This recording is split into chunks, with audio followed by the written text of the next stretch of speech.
Even though I'm a positive person, I'll have specific topics that I think about that have a negative connotation because of what I have heard growing up.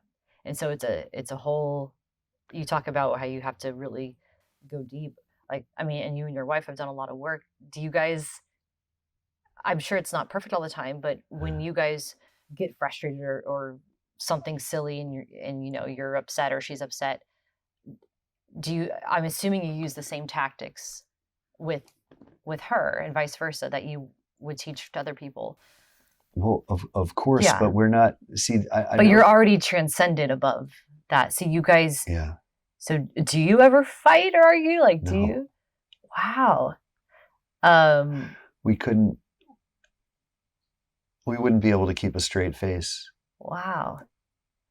So when you say that you help couples, um, this is a great lead in. When you say you help couples to get along and not fight again, but also to never want to fight again. Never even feel like Never even feel fighting. like how is that possible? Because in order to fight somebody, you have to perceive them as an opponent, and this is unresolved, uh, unresolved issues within yourself.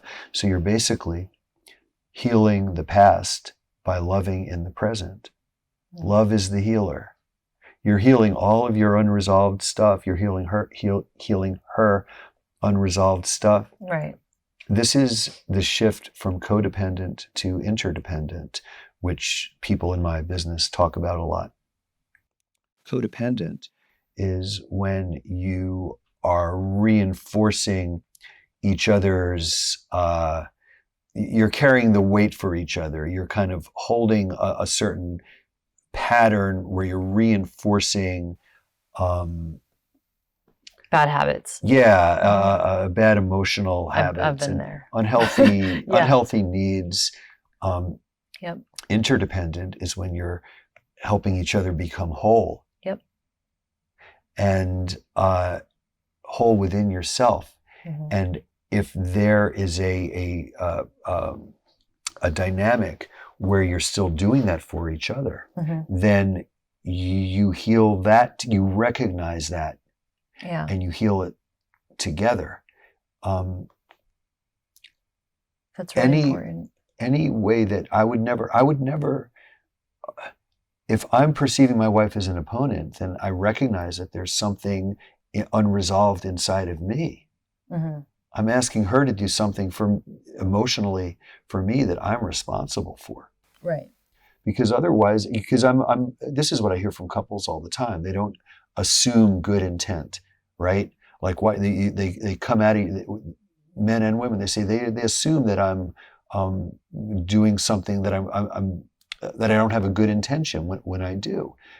Now it gets complicated in the sense that if somebody is consistently inconsiderate and is not modifying their behavior to put love first because they recognize that something is important to their partner, and so they evolve and they make different choices as a result of that, that matters within the context of the relationship.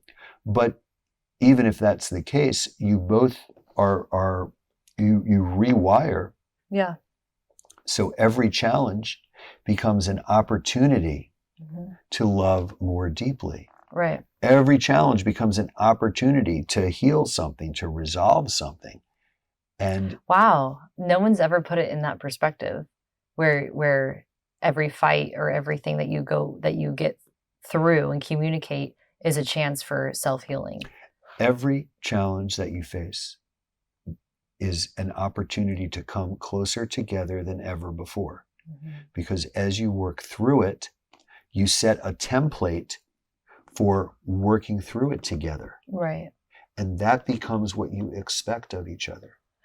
That becomes, it's almost like you love it when things come up because you're like, oh, good, now I get to break through this other weird thing inside of me. I get to break through this other misunderstanding that we always have. On a dark note, though, let's say a couple who's been married for a very long time, they have kids, the loss of a child. A lot of people separate because it's just too much. It's I can't even imagine. But have you empowered and helped people who have lost a child and they are drifting apart and they don't want to, but it's just, you know what I mean? Like they want to stay together, but it's so upsetting and so much, just they don't even know how to be anymore, that they just need to separate. The answer to your question, the question that your example brings up is, Mm-hmm. why does that trauma cause them to separate Yes. rather than bring them closer together? Yeah. So why does the trauma of a loss of a child or something very traumatic? Because this is very deep. I'm going there. Yeah. Because in that case, part of their bond is based on pictures about who they are supposed to be, rather than the commitment to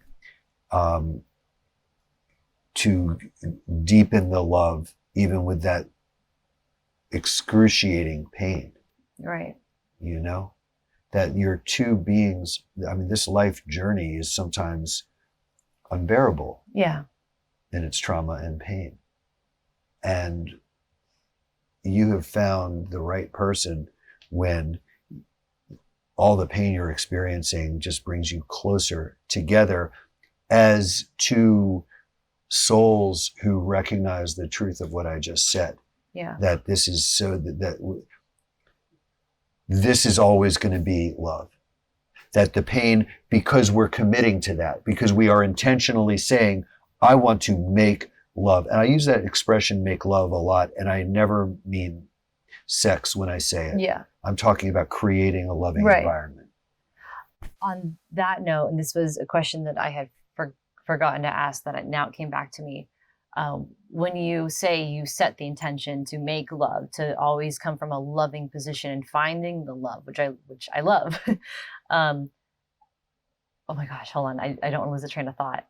Oh, so they say that there are shifts when somebody gets married, and they actually say it's great to do before you're married, premarital counseling, to talk through things and realize, okay, how are we gonna communicate with each other? Right. What are our, it's good to talk through that with somebody else before you get married. What do you think is the shift? Somebody could be so great before they're married, and they might even not want to get married because they don't want to change that dynamic. But what in your opinion is the shift when somebody gets married? Why is it all of a sudden, because I've seen this with my own friends, like why is there such a shift after they're married where they just start treating each other poorly and berating each other? Like it doesn't, you would think it doesn't make sense. Like, because, so look, whatever the divorce rate is in this country, it's very high. Yeah. It's too high. Yeah. Most of those couples, the vast majority of them, on the day they got married, like they couldn't keep their hands off of each other. Right. Right? And then, 5 years later or whatever, Yeah. they're like, they can hardly stand each other. Mm-hmm. When you are in my business, we call it limerence.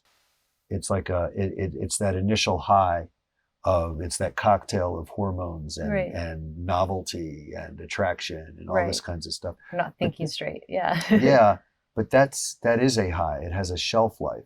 Right. It's kind of engineered to dissipate. Right. And really what it's designed to do spiritually is bring you to a place of intimacy where you can actually discover what it means to be really intimate. Right. Where it's not about where all of your unresolved issues are guaranteed to come up, and you learn what life is about, Yeah. which is how to love. Right. You learn how to really love.